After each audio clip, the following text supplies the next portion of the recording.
Pernah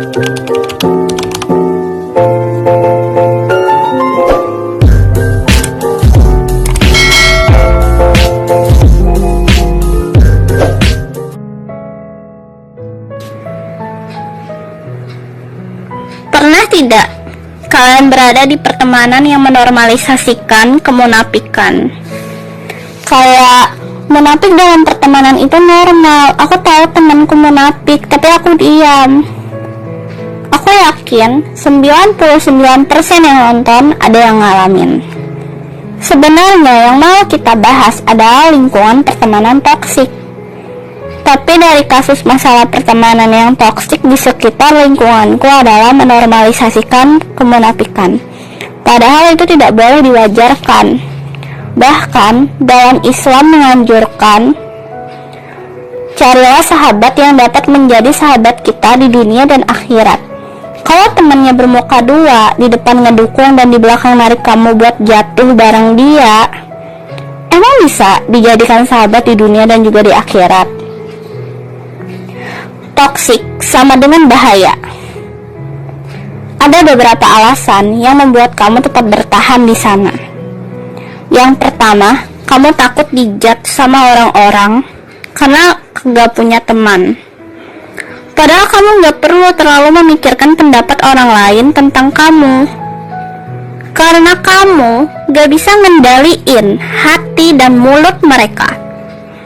Yang bisa kamu kendalikan adalah cara kamu menanggapi mereka. Gak masalah kamu gak punya teman, setidaknya kamu punya ruang untuk mengenal diri kamu dan berdamai dengan masa lalu. Kamu bebas dalam memilih apapun, dan orang-orang akan terus membicarakan kamu tak memandang kamu punya teman atau tidak. Dan yang kedua, kamu takut dikira jahat sama teman-teman dan orang lain.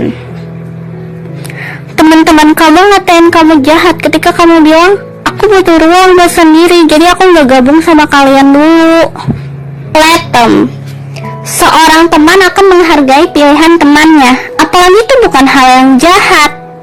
Kamu harus ingat kata-kata ini, hidup memberikan kesempatan hanya satu kali. Dan kamu memilih berhubungan dengan orang-orang yang tidak menghargai kamu. Sayang, kamu hanya satu, itu sebabnya sayangi dirimu.